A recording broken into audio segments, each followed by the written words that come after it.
Breaking news చూస్తున్నాం. టీడీపీకి మరో షాక్ తగిలింది. గుంటూరు జిల్లాలో కీలక నేతగా ఉన్న మాజీ ఎంపీ రాయపాటి సాంబశివరావు కుమారుడు రంగబాబు టీడీపీకి రాజీనామా చేశారు. గుంటూరు పశ్చిమ లేదా సత్తెనపల్లి నుంచి ఆయన టికెట్ ఆశించారు. రాయపాటి రంగబాబు కానీ టికెట్ దక్కే పరిస్థితి లేకపోవడంతో రాజీనామా చేసినట్లుగా తెలుస్తోంది.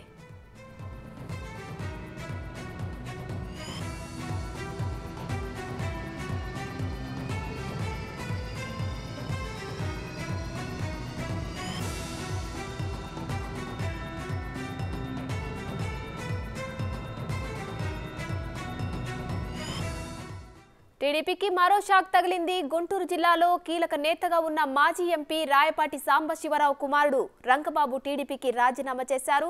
దీనికి సంబంధించిన ఫుల్ డీటెయిల్స్ మా ప్రతినిధి మల్లికార్జున్ లైవ్ లో అందిస్తారు. మల్లికార్జున్, చెప్పండి, అటు వైసీపీ అయినా ఇటు టీడీపీ అయినా టికెట్ దక్కకపోవడంతో పార్టీలో నుంచి అభ్యర్థులైతే మారిపోతున్నారు చకచక. అలాగే ఇప్పుడు టీడీపీలో కూడా అలాంటి సిచ్యువేషన్ ఎదురైంది. మాజీ ఎంపీ రాయపాటి సాంబశివరావు కుమారుడైనటువంటి రంగబాబు కూడా టీడీపీకి రాజీనామా చేశారు. మరి ఆయన ఏ పార్టీలో జాయిన్ అయ్యే అవకాశాలు ఉన్నాయి?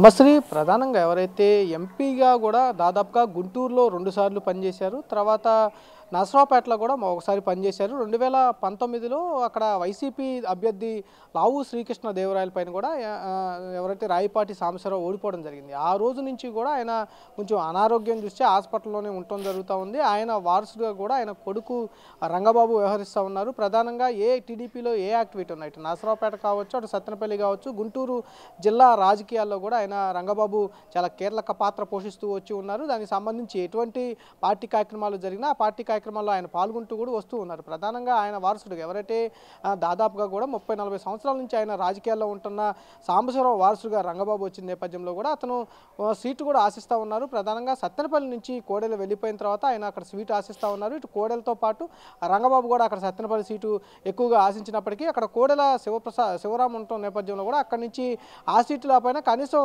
గుంటూరు పశ్చిమ నియోజకవర్గం సీట్ అయినా ఇవ్వాలంటూ కూడా ఆయన ఆశ వ్యక్తపరచడం జరిగింది అధిష్టానానికి. ఎందుకంటే గుంటూరులో టీడీపీ గెలిచిన 2019లో అక్కడ మద్దాల గిరి గెలిచారు. అక్కడ ఆయన గెలిచిన సంవత్సరం తర్వాత వైసీపీకి కూడా జాయిన్ అయిపోవడం జరిగింది. అక్కడ ఖాళీగా ఉంది, అంటే ఎమ్మెల్యే అభ్యర్థిగా ఖాళీగా ఉండటంతో కూడా అక్కడ సీట్ అయినా ఆయన ఆశిస్తున్న పరిస్థితి. 2 సీట్లు కూడా అధిష్టానం తేల్చి చెప్పడం జరిగింది. ఎందుకంటే సత్తెనపల్లి నియోజకవర్గానికి సంబంధించి అక్కడ కోడెల శివరాముకు కూడా సీటు కాదంటూ కూడా ఎవరైతే రాయపాటి సాంబశివరావుకు వ్యతిరేక వర్గంగా ఎవరైతే ఉన్నారో కన్నా లక్ష్మీనారాయణ కూడా ఆయన వ్యతిరేక వర్గంగా ఉండేవాళ్ళు. గుంటూరు జిల్లాకు సంబంధించి 2 ప్రముఖులుగా అప్పుడు వైరంగా ఉండేది. ఒకటి రాయపాటి సాంబశివరావు, అట్లాగే కన్నా లక్ష్మీనారాయణ, ఇద్దరు కూడా వ్యతిరేక వర్గాలుగా ఉంటూ వచ్చేవాళ్ళు. ఇప్పుడు ఆ వర్గానికి సంబంధించి కన్నాకు సీటు ఇవ్వడంతో కూడా సత్తెనపల్లి నియోజకవర్గానికి సంబంధించి ఆయన ఫస్ట్ నుంచి కూడా అలగబోవడం జరిగింది.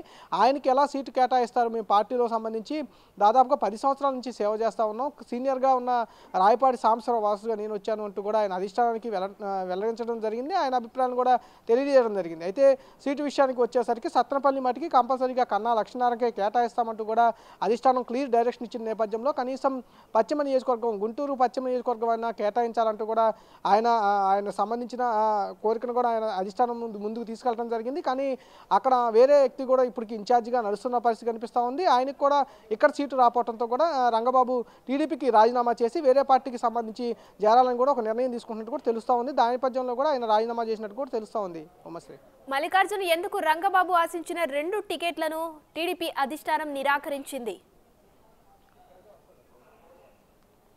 ప్రధానంగా ఎందుకంటే ఆయన అడిగింది గుంటూరులో కూడా 2 సీట్లు, ఒకటి సత్తెనపల్లి సీటు కాక ఇంకోటి గుంటూరు పశ్చిమ సీటుగా కూడా ఉంది. గుంటూరు సంబంధించి 2 సీట్లలో కూడా ఒకటి సత్తెనపల్లి సీటు ఇప్పటికే ఎవరైతే సాంబశివరావుకు సంబంధించి ఆ సాంబశివరావుకు వ్యతిరేక వర్గంగా కూడా కన్నా లక్ష్మీనారాయణ వ్యవహరిస్తూ ఉండేవాళ్ళు. ఆయన ప్రధానంగా కూడా ఏదైతే సంబంధించి బీజేపీ రాష్ట్ర అధ్యక్షుడి దగ్గర నుంచి కూడా వైసీపీకి జాయిన్ అవ్వాలనుకున్నారు. వైసీపీకి జాయిన్ అవ్వాల్సిన అనుకున్న సమయంలో కూడా బీజేపీ అధిష్టానం ఆయన్ని రాష్ట్ర అధ్యక్షుడిగా నియమించడంతో కూడా కొన్ని సంవత్సరాలు ఆయన గడపడం జరిగింది. ఈ నేపథ్యంలో ఆయన రాజకీయ భవిష్యత్తు కోసం కంపల్సరీగా ఏదో ఒక పార్టీలో మెయిన్ పార్టీలో జాయిన్ అవ్వాలని నిర్ణయం తీసుకొని తర్వాత ఆయన వైసీపీకి జాయిన్ అవుదాం అనుకుని కూడా అక్కడి నుంచి ఆయన వైసీపీకి జాయిన్ అవ్వకుండా ఆయన నిర్ణయాన్ని మార్చుకొని టీడీపీలోకి రావడం జరిగింది. అప్పటికే రాయపాటి సాంబశివరావు అంటే కన్నా లక్ష్మణానికి వ్యతిరేక వర్గంగా ఉన్న రాయపాటి సాంబశివరావు కూడా అక్కడ టీడీపీలో అప్పటికే 10 సంవత్సరాల నుంచి కూడా ప్రాతినిధ్యం వహిస్తున్న పరిస్థితి ఉంది. నరసరావుపేటలో ఆయన ఓడిపోవడంతో కూడా అక్కడి నుంచి ఆయన ఏదైతే అనారోగ్య కారణంతో కూడా ఆయన ఇంటికి పరిమితం అవడం జరిగింది. యాక్టివ్గా కూడా పాలిటిక్స్లో పాల్గొనకపోవడంతో కూడా ఆయన కొడుకు రంగబాబు యాక్టివ్గా పొలిటికల్లో పాల్గొనడం జరిగింది. ఈ ఈ నేపథ్యంలోనే ఆయన ఈ కన్నా లక్ష్మీనారాయణ రాకముందే సత్తెనపల్లి సీటు అలాగే పశ్చిమ నియోజకవర్గ సీటు 2 సీట్లు ఆయన ఆశిస్తున్న పరిస్థితి కనిపిస్తుంది. ఒక సీట్ను అధిష్టానం కంపల్సరీగా వీళ్ళకి సంబంధించిన వ్యతిరేక వర్గానికి ఆయన సీటు అధిష్టానం అయితే కన్ఫర్మ్ చేయడం జరిగింది. కన్నా లక్ష్మీనారాయణకి మొన్న రీసెంట్గా జాయిన్ అయిన వెంటనే కూడా సత్తెనపల్లి నియోజకవర్గానికి సంబంధించి ఇన్ఛార్జిగా కూడా ఆయన నియమించడం జరిగింది. సత్తెనపల్లి నియోజకవర్గం సీటు రాకపోయినా కనీసం గుంటూరు పశ్చిమ నియోజకవర్గం సీట్ అయినా తనకు కావాలని కూడా అధిష్టానం ముందు ఆయన విజ్ఞప్తి చేయడం జరిగింది. తన కోరికను కూడా ఉంచడం జరిగింది. కానీ అధిష్టానం మట్టుకి కంపల్సరీగా ఈసారి సీట్ ఇవ్వలేము, దానికి సంబంధించి వేరే విధంగా మిమ్మల్ని పార్టీకి ఉపయోగించుకుంటాం, కంపల్సరీగా మీ సేవలు మేము గుర్తుంచుకుంటామంటూ కూడా అధిష్టానం ఆయనకి వెల్లడించడం జరిగింది. 2 చోట్ల సీటు అంటే పశ్చిమ నియోజకవర్గానికి సంబంధించి ఇప్పటికే వేరే వ్యక్తి కూడా టీడీపీకి సంబంధించిన ఒక సీనియర్ నేత కూడా అక్కడ ఇన్ఛార్జిగా కూడా వ్యవహరిస్తూ ఉన్నారు. ఆయనకే సీటు వచ్చే అవకాశం ఉన్నట్టు కూడా ఎక్కువగా వినపడుతున్న నేపథ్యంలో 2 సీట్లు ఆయన ఏదైతే సత్తెనపల్లి పశ్చిమ నియోజకవర్గం 2 సీట్లు ఆశిస్తూ ఉన్నారో ఆయనకి 2 సీట్లు కన్ఫామ్గా రావని తెలుసుకున్న నేపథ్యంలో కూడా ఆయన అధిష్టానానికి ముందుగానే ఇంటిమేషన్ చేయడం జరిగింది. నేను కంపల్సరీగా పార్టీని వెళ్ళిపోతానంటూ కూడా ఇంటిమేషన్ చేయడం జరిగింది. కానీ అధిష్టానం స్పందించకపోవడంతో కూడా 2 నియోజకవర్గాలకు సంబంధించి లేకపోవడంతో కూడా ఆయన రాజీనామా చేయడం జరిగింది. ఆయన రాజీనామా నేపథ్యంలో మరి వైసీపీ నుంచి ఏమైనా సంప్రదింపులు జరిపారా? వైసీపీ నుంచి ఏమైనా ఆహ్వానాలు అందాయా?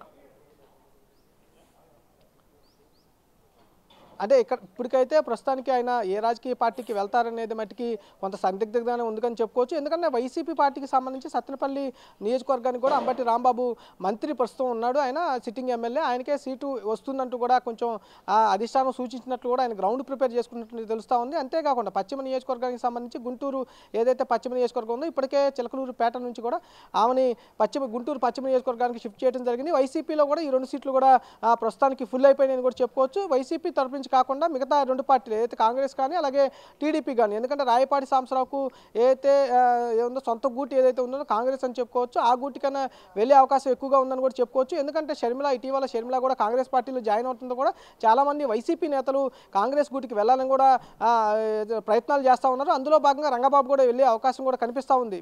రామశ్రీ, అలాగే టీడీపీ అధిష్టానం నుంచి కానీ ఎలాంటి సంప్రదింపులు ఏమైనా జరిగాయా? మరి టీడీపీ పెద్దలు ఏమైనా బుజ్జగించడం లాంటి ప్రయత్నాలు ఏమైనా చేశారా రాజీనామా విషయంలో?